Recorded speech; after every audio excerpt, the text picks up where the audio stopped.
تو ان کے لیے جو جگہ تھی نا وہ بہت ہی ریتلی تھی، اتنی ریتلی کے پاؤں جو ہے وہ دھس رہے تھے. تو اللہ تعالیٰ نے آپ صلی اللہ علیہ وسلم نے صحابہ سے مشورہ کیا کہ اب سامنے اتنا بڑا لشکر ہے تو کیا کیا جائے. صحابہ نے کہا بہت جانسارانہ تقریر کی. حضرت مقداد رضی اللہ تعالیٰ فرماتے ہیں یا رسول اللہ ہم جو ہے بنی اسرائیل کی طرح آپ کو یہ نہیں کہیں گے کہ موسیٰ اور موسیٰ کا رب جا کر لڑیں، بلکہ ہم آپ کے شانہ بشانہ لڑیں گے. ہم آپ کے آگے سے لڑیں گے، آپ کے دائیں سے، آپ کے بائیں سے، آپ کے پیچھے سے لڑیں گے. آپ ہمیں سمندر میں کودنے کا حکم دیں گے، ہم وہ بھی کود جائیں گے. اس کے انہوں نے ریزنز بھی دی کہ ہم تو جاہل تھے، ہمیں تو کچھ بھی پتہ نہیں تھا، آپ نے ہمیں آ کر جو ہے وہ چیزیں سکھائیں، آپ ہمیں مہذب بنایا، ہمیں علم دیا، ہم تو لڑتے رہتے تھے، آپ نے ہمیں اس چیزوں سے نکالا. تو اس پر جو ہے آپ صلی اللہ علیہ وسلم بہت خوش ہوئے اور باقی صحابہ نے بھی اسی طرح جو ہے اپنی جانثاری کا اظہار فرمایا.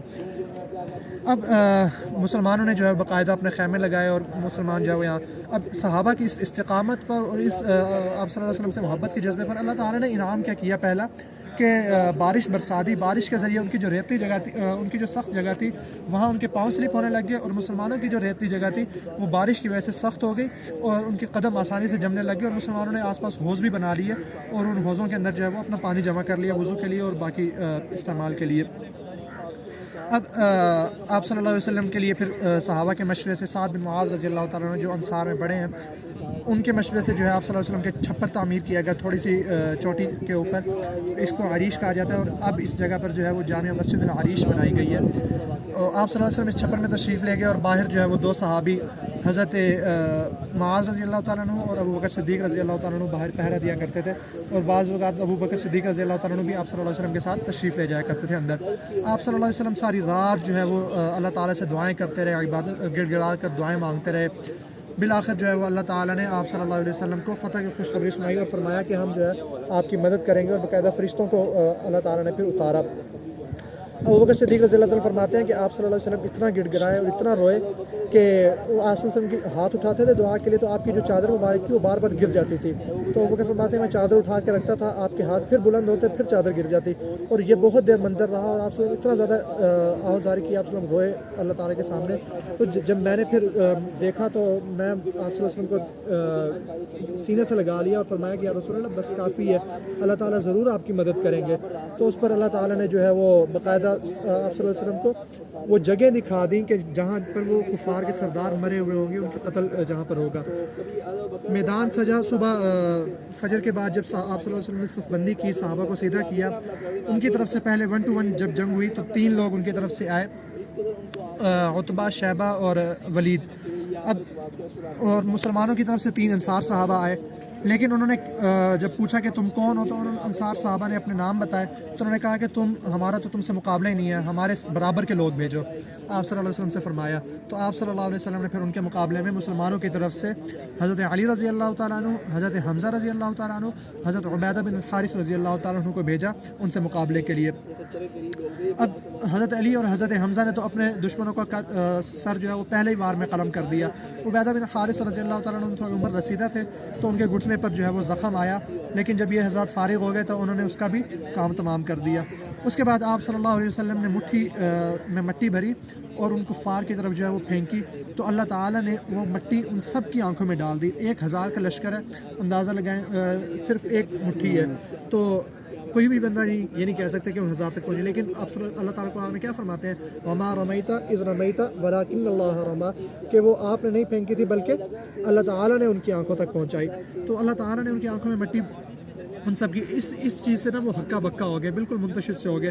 تو اس وقت صحابہ نے جو ہے وہ ان پر حملہ کر دیا اور فرشتے بھی اترے ہوئے تھے مدد کے لیے. روایت میں آتا ہے کہ پہلے 1000 کا لشکر، پھر 3000 کا لشکر اور پھر 5000 کا لشکر جبل الملائکہ کے اوپر اترا. اسی طرح ابلیس بھی اپنا لشکر لے کر اترا ہوا تھا ان کی مدد کے لیے.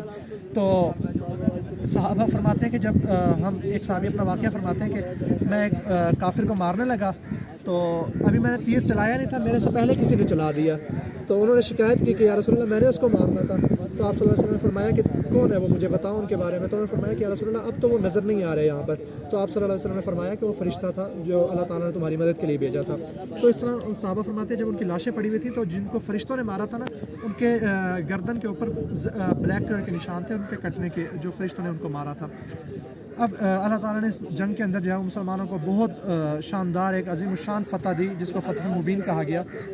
اور صحابہ جو ہے وہ 14 صحابہ شہید ہوئے، ان کی طرف سے 70 جو ہے وہ کفار مارے گئے اور 70 جو ہے وہ قیدی ہوئے۔ آپ صلی اللہ علیہ وسلم نے کفار کی لاشوں کو اس کنویں کے اندر پھینکوا دیا اور ان سے جو ہے وہ عبرتناک بات بھی کی۔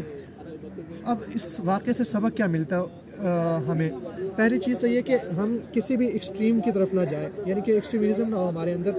ہم صرف اسباب کے اوپر بھروسہ نہ کریں، جیسا کہ ان مشرکین مکہ نے کیا کہ صرف انہوں نے کہا کہ ہمارے پاس مال اور اسباب ہے تو ہم ہی جیتیں گے۔ مسلمانوں نے یہ نہیں کیا، مسلمانوں نے دعا بھی کی، اور صرف دعا کے اوپر بھی نہ رہیں۔ آپ صلی اللہ علیہ وسلم نے دیکھی، یہ کہہ سکتے تھے آپ صلی اللہ علیہ وسلم کہ وہ لشکر بہت بڑا ہے، ان کے پاس جنگی ساز و سامان بھی ہے، ہمارے پاس وہ تلواریں بھی پوری نہیں ہیں لڑنے کے لیے، تو ہم لہٰذا پہاڑوں کے پیچھے آ جاتے ہیں، اللہ تعالیٰ سے دعا کرتے ہیں، اور ان سے بڑھ کر کس کی دعا اللہ تعالیٰ قبول فرمائیں گے؟ نبی کی دعا سے۔